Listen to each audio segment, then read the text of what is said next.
Hello, Aaron Kubitz, personal trainer at Functional Aesthetics EC, helping average guys perform better inside and outside the gym. I got a bit of a sinus infection right now, so I'm going to make this video short. Today we're going to be talking about how to train the triceps, specifically with the skull crusher, and a variation that can help you to hit a little bit more of the long head, particularly where it joins into the shoulder, as opposed to right behind the elbow joint, which is where you typically feel it with a normal skull crusher.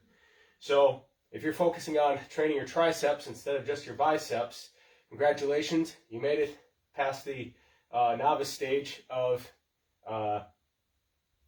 gym goer, all right? All those guys, we want to get bigger biceps and bigger chest and get some abs. And everything on the backside, it's kind of an afterthought. So if you're thinking about your triceps, it's definitely the video for you. So when it comes to training triceps, you don't need to do a lot of direct tricep work. In fact, I rarely do skull crushers or any sort of isolated tricep work anymore. Not to say that it's bad. It really depends on the goals. Because when you think about it, if you're doing bench presses, you're using your triceps. If you're doing overhead presses, you're using your triceps. If you're doing dips, you're using your triceps. So there's a lot of exercises that work multiple different muscle groups at the same time. With that being said, if you want to take your muscular development, your aesthetics to the next level, then you do want to add in some isolation work after the compound movements to really dig into those areas of the muscle that are not being addressed with compound movements. Because let's say with a bench press, yeah, you are using the triceps, but mainly at the top part of the lockout of the movement, and the triceps aren't very active in the bottom portion of the movement. So how do we train the up higher in the tricep here, as opposed to right below the elbow, right? And that's where some of these isolation exercises come in.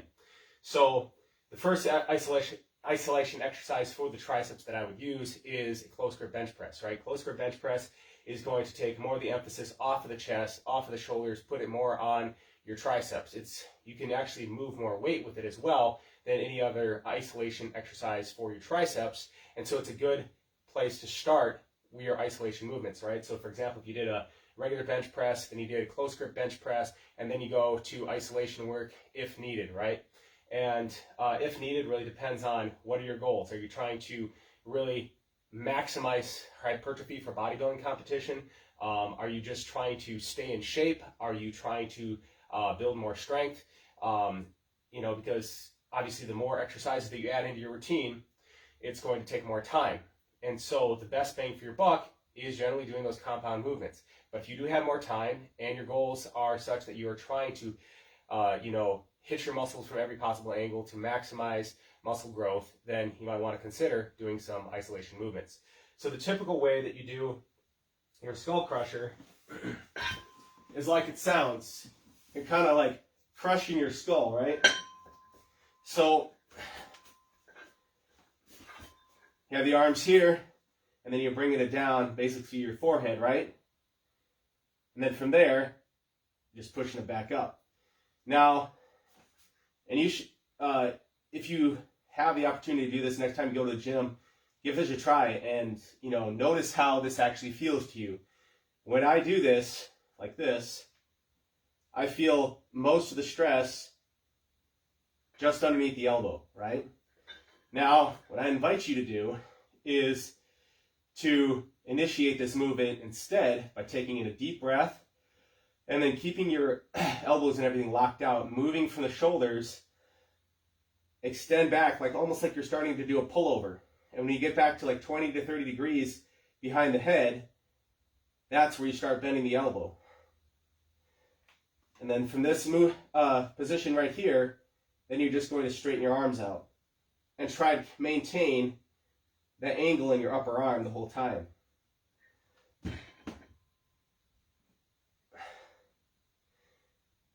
You'll feel a much better stretch lower down in your arms. And another reason for doing this as well, because a lot of times you'll see in these gym videos, where the guys are doing let's say they're doing their rope press downs or whatever, and they're really heaving up and down on it, or they're pressing down on it like this and stuff.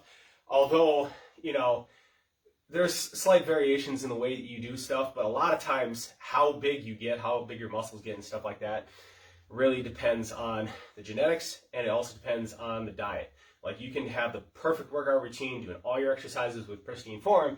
If you're not eating adequate protein and total calories to build more muscle, you are not going to get bigger.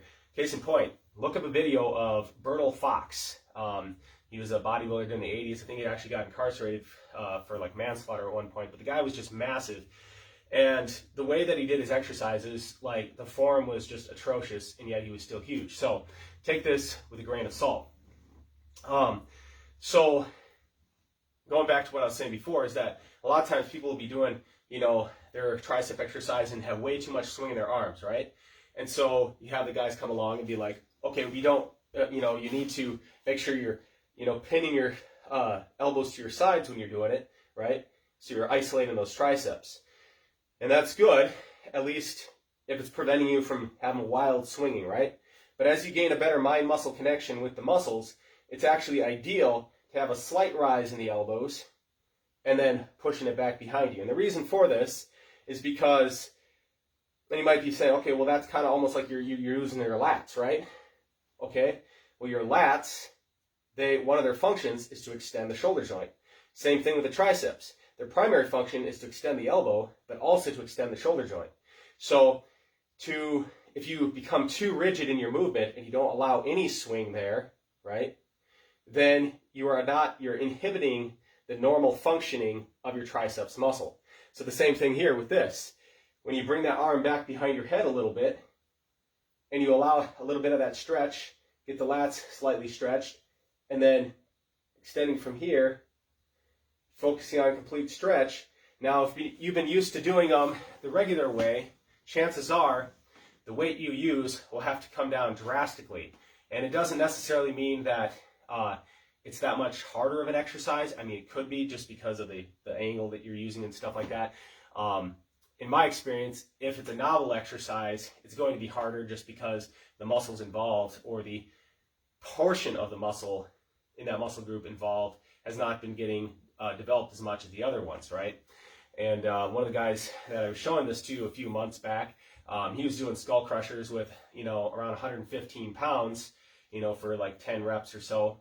And when he went to doing it this way, he was, struggling with about 65 pounds to do that. So approaching your, when you're trying to build more muscle, it's best to try to hit it from multiple different angles, right? You're only as strong as the weakest link.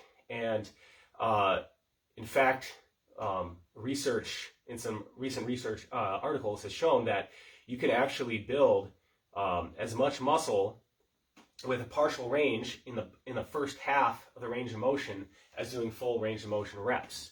Now, I'd encourage you to do full range of motion reps, but that just tells you that the stretched portion, where you're down at the bottom there and you have to initiate it, is always the hardest.